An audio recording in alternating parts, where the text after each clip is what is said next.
Oscar Bevis, IFL TV, proudly sponsored by Everlast. Take two with a victorious Richard Riakporhe. 2 years out the ring, back with a win. Yeah, man, got the win. That's the most important thing. Got 8 rounds in the bank as well, which everybody was really happy about. And yeah, it's just on to the next one. We're going to be back in the ring in, I don't know, a month and a bit. Yeah, we'll talk about that in a second, but can you just compare to me fighting today? Because you didn't fight without fans, you sort of skipped the whole COVID boxing process. Can you compare today with the fight against Jack Massey? Because 2 years is a long time. Yeah, it's funny, isn't it? Like, to be honest, it's obviously different venue, bigger.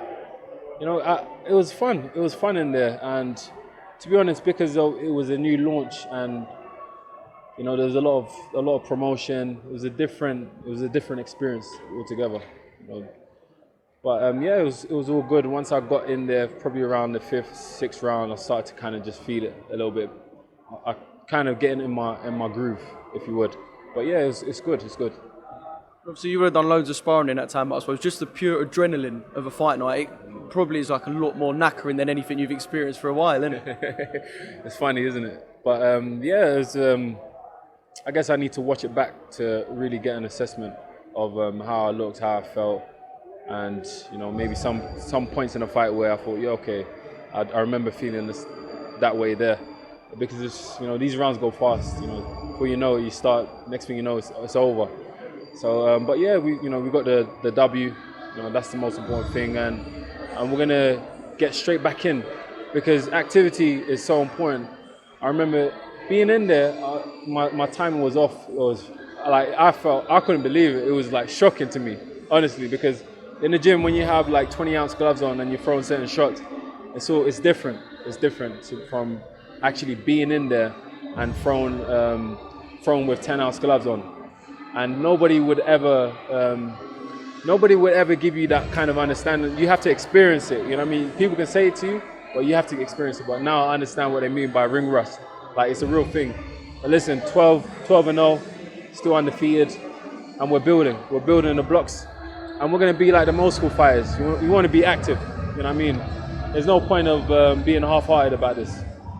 You talk about those 10-ounce gloves, and you hit him with a lot of shots, but these Polish brothers, man, what are they made of, brother? You could come with a machine gun and you're not going to get some of these geezers out of it. Solid. The Europeans, they got thick bones, and they don't mind scrapping. It's fine.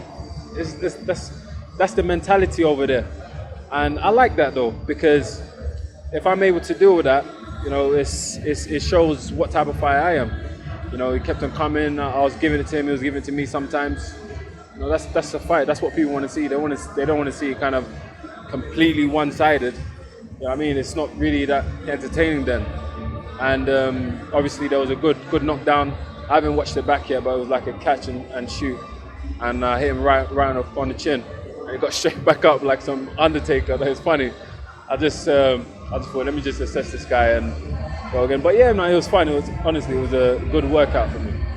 We definitely had the whole media section on his feet. Honestly, we all thought he was gone because his legs sort of buckled underneath him, and I can imagine in your head you was just like, "Here we go." Yeah, it was good, and you know, in the 8th round as well, after we've been back and forth. But yeah, it was pretty cool. It was pretty cool. But yeah, I have a lot of respect for Twardowski, and he had a good camp for this fight. Sparred a lot of guys that I used to spar back in the days. Mateusz Masternak, I remember I sparred him for the Dorticos fight. Got loads and loads of rounds, and he sparred with Blasov, all of these guys that people don't know of, because the cruiserweight division is a bit strange. There's a lot of solid fighters. There's a lot of people who go under the radar that are serious contenders, yeah. Exactly, you won't hear about these fighters. They'll be like nobodies, but they're solid fighters. But me, I know all of the names. Trust me, I'll be with my pen and pad at home, watching their fights and understanding what type of threat they are. But yeah, it's all good. It's all good. Well, yeah, you're building towards that world title, and obviously Boxer put a little statement out straight after. Yeah, you said back in a month and a half, and we do have an opponent as well, don't we? Yeah. So they're trying to confirm it. I think it's Duradolo. I'm not too sure. But listen, I don't care who I'm fighting, man. Listen, I'm just jumping back in. Whoever it is, you're looking to steamroll through them. Exactly. That's the plan. The midnight train. All right, good stuff. Well, congratulations tonight. Good to see you back in the ring, and yeah, we move on. That's it, man. Shouts out to all the people supporting. Shouts out to my sponsors, Adidas. Let's get it, man. Get behind the journey. something fresh, something new, and we're gonna stay active now. We're not gonna go missing.